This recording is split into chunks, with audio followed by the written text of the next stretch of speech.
ಹೇಗಿತ್ತು ಮ್ಯಾಚ್? ತುಂಬಾ ಚೆನ್ನಾಗಿತ್ತು. ನಾನು ಫಸ್ಟ್ ಟೈಮ್ ಬಂದಿದ್ದು. ಎಷ್ಟು ಎಂಜಾಯ್ ಮಾಡಿದ್ರಿ? ತುಂಬಾ ಚೆನ್ನಾಗಿ ಎಂಜಾಯ್ ಮಾಡಿದೆ. ಫಸ್ಟ್ ಟೈಮ್ ಬಂದಾಗ್ಲೇ RCB ಅವ್ರು ಗೆದ್ದಿದ್ದಾರೆ, ಎಷ್ಟು ಖುಷಿ ಇತ್ತು? ಅದಕ್ಕೆ ತುಂಬಾ ಖುಷಿ ಆಯ್ತು. ಫಸ್ಟ್ ಟೈಮ್ ಸೋತಿದ್ರು, ಸೊ ಈ ಸಲ ಗೆದ್ದಿದ್ದಾರೆ. ಹೌದು. ಆಕ್ಚುಲಿ ನಮ್ ಸೆಕೆಂಡ್ ಟೈಮ್ ಬಂದಿರೋದು. ಫಸ್ಟ್ ಟೈಮ್ ಬಂದಾಗ ಸೋತೋಗಿದ್ರೆ, ಸೆಕೆಂಡ್ ಟೈಮ್ ಫುಲ್ ಖುಷಿ ಆಯ್ತು. ತುಂಬಾ ಖುಷಿ ಇದೆ ನಿಮ್ಗೆ? ತುಂಬಾ ಖುಷಿ ಇದೆ. ಚೆನ್ನಾಗಿ ಎಂಜಾಯ್ ಏನು ಮಾಡಿದ್ರಿ. team ಇವತ್ತು? ಪಡಿಕಲ್ ಹೌದು. ಯಾವ ರೀತಿ ಆಡಿದ್ರು? ಯಾವ ಚೆನ್ನಾಗ್- ಪ್ರಿಪರೇಷನ್ ಇತ್ತು ಇವತ್ತು? ಚೆನ್ನಾಗ್ ಆಡಿದ್ರು, ಚೆನ್ನಾಗ್ ಪ್ರಿಪರೇಷನ್ ಮಾಡ್ಕೊಂಡಿದ್ರು.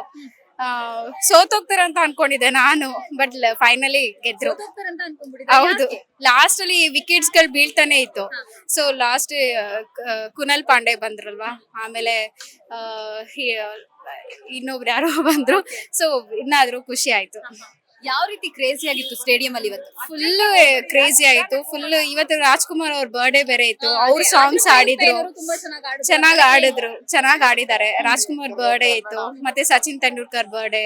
ಸೊ ಕನ್ನಡ ಸಾಂಗ್ಸ್ ಎಲ್ಲ ಆಗ್ತಾ ಇದ್ರು. ಕನ್ನಡ ಸಾಂಗ್ಸ್ ಹಾಕಿದ್ರು ಕನ್ನಡ ಸಾಂಗ್ಸ್. ಮತ್ತೆ ಹುಟ್ಟಿದರೆ ಕನ್ನಡ ನಾಡಲ್ಲಿ ಹುಟ್ಟಬೇಕು, ಆ ಸಾಂಗ್ ಹಾಕಿದ್ರು. ಚೆನ್ನಾಗಿ ಎಂಜಾಯ್ ಮಾಡಿದ್ವಿ.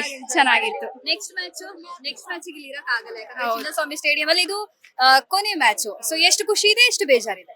ಬೇಜಾರಿದೆ. ಇನ್ನ ಮ್ಯಾಚಸ್ ಮಾಡ್ಬೋದಾಗಿತ್ತು, ಬಟ್ ಅದ್ 11 ಜನ ತೀರ್ಕೊಂಡ್ರಲ್ವಾ. ಸೊ ಅದ್ರಿಂದ ಇಟ್ಸ್ ಓಕೆ, ಪರವಾಗಿಲ್ಲ. ಬೇರೆ ಕಡೆನೂ ಆಡಿ ಚೆನ್ನಾಗಿ ಗೆಲ್ತಾರೆ ಅಷ್ಟೇ. 100% ನಮ್ದೇ, 100% ನಮ್ದೇ cup. Thank you so much ma'am. Latest ಹಾಗೂ ಇಂಟ್ರೆಸ್ಟಿಂಗ್ ಸುದ್ದಿಗಳಿಗಾಗಿ ಬಾಸ್ ಟಿವಿ ಕನ್ನಡ ಚಾನೆಲ್ನ ಸಬ್ಸ್ಕ್ರೈಬ್ ಮಾಡಿ.